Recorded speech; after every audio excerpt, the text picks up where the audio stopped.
এই গরমে চমৎকার একটা উপাদেয় রান্না করব, তোপসে মাছের টক। কিভাবে রান্না করছি একটু পরে দেখাচ্ছি। নমস্কার, আমি স্বপ্না। দেশ এবং দেশের বাইরে যে যেখান থেকে ভিডিওটি দেখছেন, আপনাদের সবাইকে অনেক অনেক শুভেচ্ছা। স্বপ্নাস ব্লগে সবার আমন্ত্রণ। এখন দিনের প্রায় 12টা বাজে।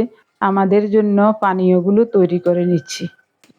প্রতিদিনের মতো নতুন একটি পর্ব সাজানোর প্রয়াস করছি। আমাদের ঘরোয়া রান্নাবান্না, খাওয়া দাওয়া এসব বাস্তব চিত্রগুলি নিয়ে আশা করছি আপনাদের সবার ভালো লাগবে। তাই অনুরোধ রইল, পর্বটি প্রথম থেকে শেষ পর্যন্ত দেখুন। আপনি যদি আমাদের চ্যানেলে নতুন হয়ে থাকেন, সম্পূর্ণ পর্বটি দেখার পর যদি একটু ভালো লাগে, আমার অনুরোধ রইল চ্যানেলটি সাবস্ক্রাইব করে আপনার মূল্যবান মন্তব্যটি লিখে জানাবেন।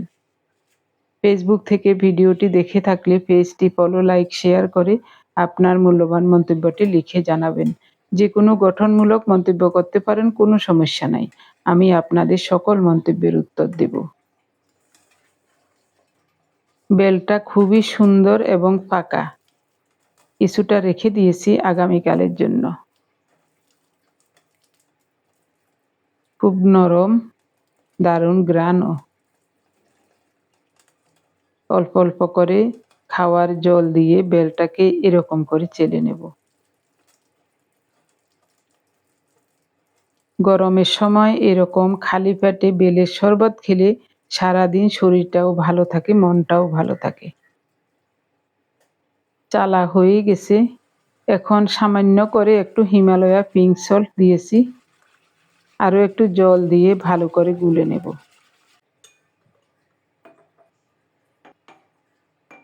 4টা গ্লাস নিলাম। 2 গ্লাসে বেলের শরবত আর 2 গ্লাসে ভিনেগার নেব, ভিনেগারের জল। নর্মাল জল। এরপরে দেব ফোটানো গরম জল। পানীয়টা হবে কুসুম গরম। 1 চিমটি পরিমাণ হিমালয়া পিঙ্ক সল্ট, 1 চা চামচ পরিমাণ apple cider vinegar with mother নিচ্ছি। প্রথমে ভিনেগার খাবো, তারপর হলুদ চা, এরপরে বেলের শরবত। হলুদ বেটে নিয়েছি 2 ইঞ্চি পরিমাণ। 2 জনের জন্য 20-25টা গোলমরিচ আর 2 চিমটি পরিমাণ হিমালয়া পিঙ্ক সল্ট একসাথে বেটে নিয়েছি। প্রথমে নর্মাল জল দিলাম, এরপরে ফোটানো গরম জল দিচ্ছি। 2 গ্লাসে সমপরিমাণ হলুদ নিয়েছিলাম। 6 গ্লাস পানীয় রেডি হয়ে গেল আমাদের 2 জনের জন্য। মাঝে মাঝে মাঠাও খাই, তো আজ মাঠা খাবো না, গতকাল খেয়েছি। আমার প্রিয় ভাই বোন, বন্ধু স্বজন, আমি প্রায় সময় আপনাদের সাথে এইসব শেয়ার করি। কারণ হলো, অনেকের জানা থাকলেও একটু অলসতার কারণে এইসব পানীয়গুলো তৈরি করে খান না। এটা কিন্তু শরীরের জন্য অনেক উপকারী। এক একটা এক এক উপকার করে। যেমন হলুদ চা অ্যালার্জির জন্য অনেক উপকারী। ভিনেগার পেটের হজম প্রক্রিয়া ঠিক রাখে এবং শরীরের অনেক অনেক উপকার করে। আর বেলের শরবত, এটা তো দারুণ জিনিস। এই শরবত খেলে কোষ্ঠকাঠিন্য দূর হয় এবং শরীর ঠান্ডা থাকে গরমের সময়। তোপসে মাছগুলো লবণ মাখিয়ে ভালো করে ধুয়ে জল ঝরিয়ে নিয়েছি। এরপরে স্বাদ মতো লবণ, 1/2 চা চামচ হলুদ গুঁড়ো, 1 চা চামচ আতপ চালের গুঁড়ো মিশিয়ে ভালো করে মাখিয়ে নিলাম। আতপ চালের গুঁড়ো মেশানোর কারণে মাছগুলো আর ভাঙবে না। সামান্য একটু আতপ চালের গুঁড়ো মিশিয়ে দিয়েছি। ভাজার সময় খুব সহজে উঠে আসবে, কারণ তোপসে মাছের গাটা অতি নরম থাকে। অনেক সময় ভাজতে গেলে কড়াইতে লেগে যায়, একটা মাত্র কাঁটা, তার জন্য। তো এভাবে করে অল্প একটু আতপ চালের গুঁড়ো, অথবা যদি আতপ চালের গুঁড়ো না থাকে, সামান্য একটু সাদা আটা দিলেও কিন্তু তোপসে মাছগুলো খুব সুন্দর মতো উঠে আসবে। পাঁচনে দেওয়ার জন্য একটা আম এনেছিলেন, তো অল্প একটু পাঁচনে দিয়েছি, বাকিটা ফ্রিজে রেখে দিয়েছিলাম। এখন আমটাকে ধুয়ে চারিদিকে আবারও একটু ছেঁচে ফেলে দিয়েছি। এরপর এরকম করে কেটে নিচ্ছি। এই আম দিয়ে আজ টক রান্না হবে। টক রান্নার জন্য 3টা শুকনো মরিচ টেলে নিলাম, বেশি কালো করি নাই। মরিচগুলো এরকম লালচে টাইপের আছে, তবে ভাজা হয়েছে, কিছুটা ভাজা হয়েছে, খুব সুন্দর গ্রান লাগবে তরকারিতে। এখন মাখানো মাছগুলো দিয়ে দেব। তেল যথেষ্ট গরম হয়ে গেছে।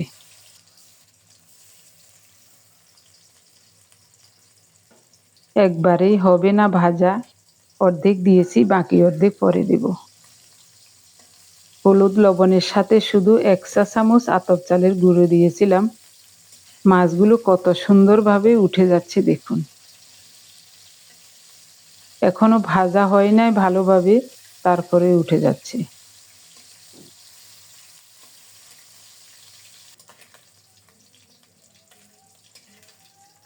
যেসব মাছের গা একটু নরম, ওটা ভাজার সময় যদি এরকম সামান্য একটু আতপ চালের গুঁড়ো দেওয়া যায়, তাহলে খুব সুন্দর মতো ভাজা হয়।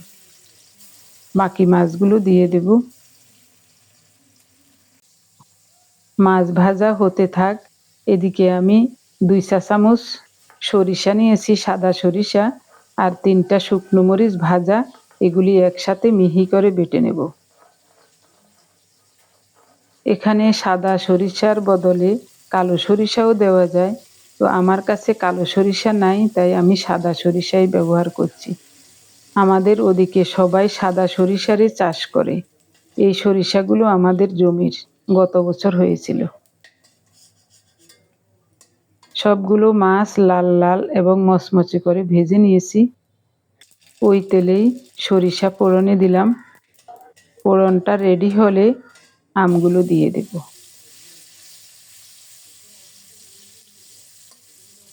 এখন দেব স্বাদ মতো লবণ। 4টা ফালি করা কাঁচামরিচ দেব। আম তো বেশিক্ষণ ভাজতে হবে না, এমনিতেই নরম হয়ে যাচ্ছে, গলে যাবে কিছুক্ষণ পরে। অল্প একটু গুড় দেব, কারণ আম টক, একটু গুড় দিতেই হবে। এভাবে যদি কেউ কাঁচা আম দিয়ে মাছের টক রান্না করেন, টকের পরিমাণ বুঝে ওই হিসাবে গুড় অথবা চিনি দিবেন। চিনিও আছে ঘরে, আমি গুড়টাই দিয়েছি।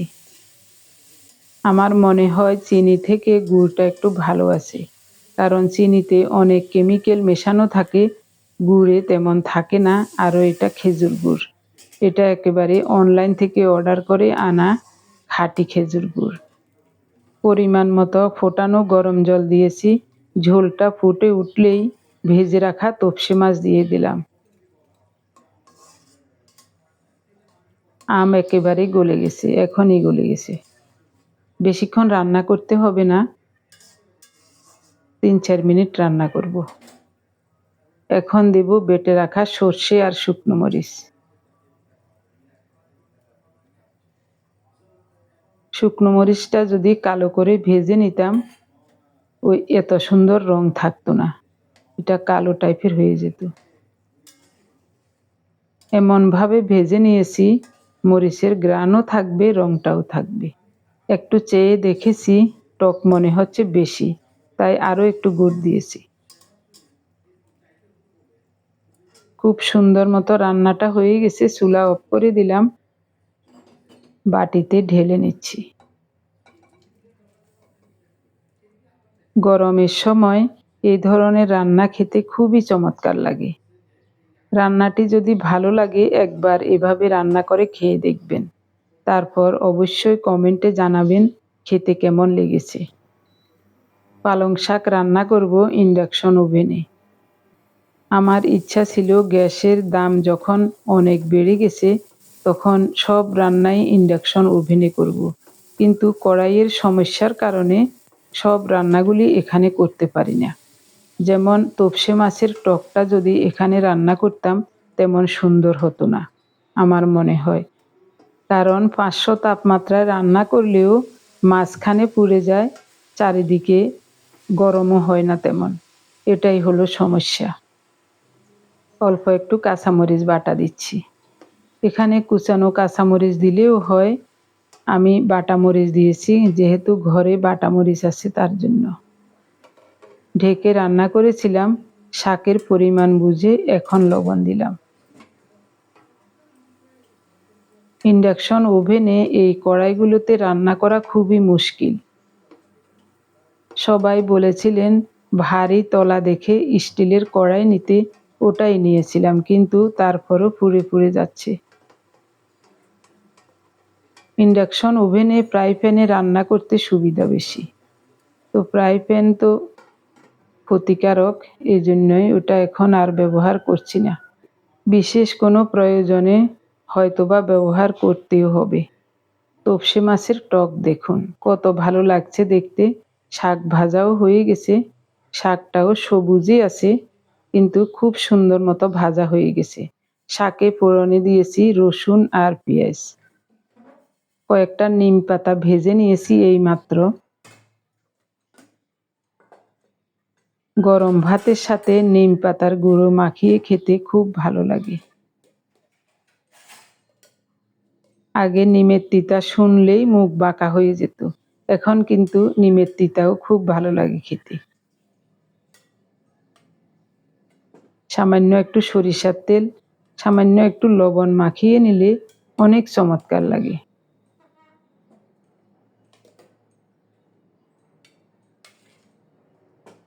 ভাতও এইমাত্র নামালাম।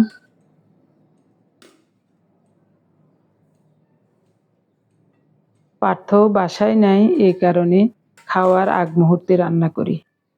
গরম গরম খেতেই ভালো লাগে, তবে ভাতটা বেশি গরম গরম খাওয়া ভালো নয়, বিভিন্ন সময় পুষ্টিবিদগণ বলেন।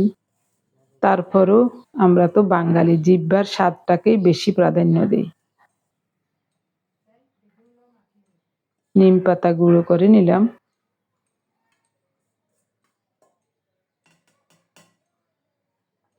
লেবু কেটে রেখেছিলাম কিন্তু আনতে ভুলে গিয়েছি। আমার প্রিয় ভাই বোন বন্ধু স্বজন, আপনারা যারা প্রতিনিয়ত ভালোবেসে আমাদের ভিডিওগুলি দেখে যাচ্ছেন এবং ভিডিও দেখে সুন্দর ও গঠনমূলক কমেন্টস করে আমাকে কাজ করার শক্তি এবং সাহস জুগিয়ে যাচ্ছেন, আমি আপনাদের সবাইকে জানাই অজস্র অজস্র ধন্যবাদ, অভিনন্দন এবং কৃতজ্ঞতা। সেই সাথে প্রতিদিনের মতো আজকের পর্বটিও কেমন লাগছে অবশ্যই কমেন্টস করে জানাতে ভুলবেন না।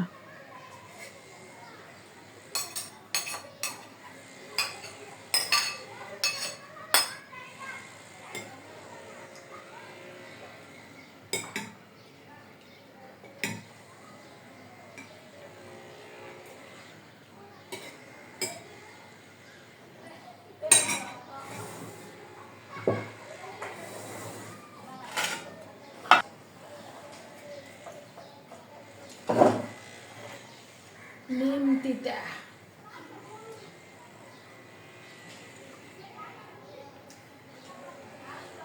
তিতা যে কত ভালো লিভারের জন্য।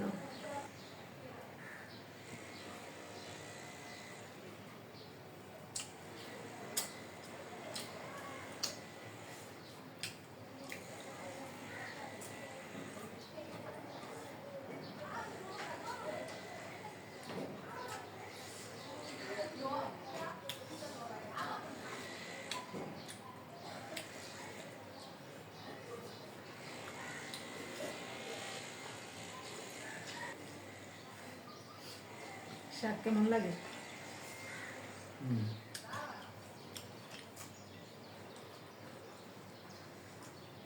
ভালো লাগে।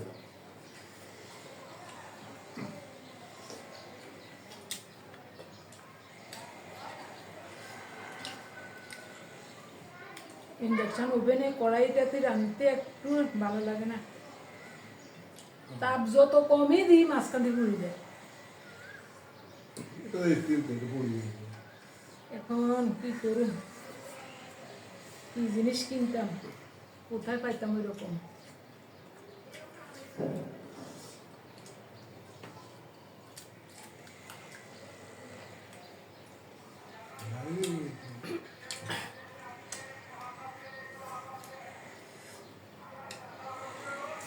এটাতে ডাল ভাত এইসব রান্না করলে ভালো পারি, এছাড়া তরকারি রাঁধতে সুবিধা কম।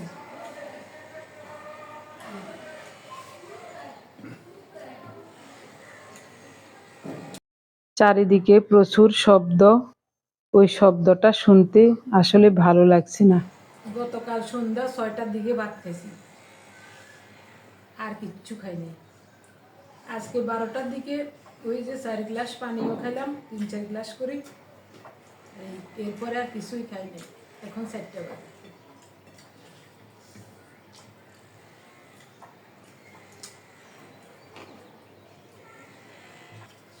দেখি কেমন হয়েছে তরকারিটা।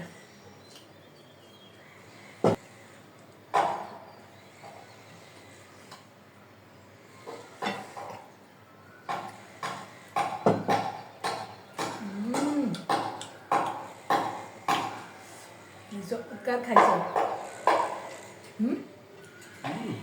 দারুণ লাগে। টক একটু বেশি তো একটা আম, গুঁড়া আম, অল্প একটু শুধু ওই দিন পাচনে দিয়েছিলাম।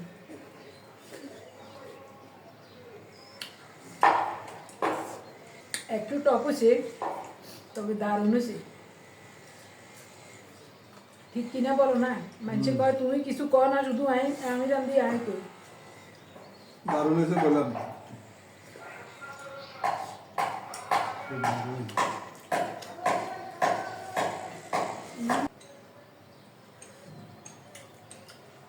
আর একটু গুড় চিনি দিলে ভালো হইতো।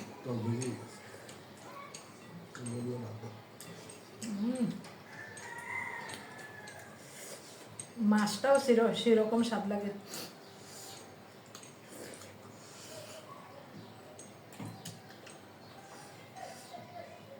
আরো একটু ভাত নেব। আপনাদের সবাইকে অজস্র অজস্র ধন্যবাদ জানিয়ে আজকের পর্বটি এখানেই শেষ করব। সবাই ভালো থাকুন, দেখা হবে আগামী পর্বে। ধন্যবাদ।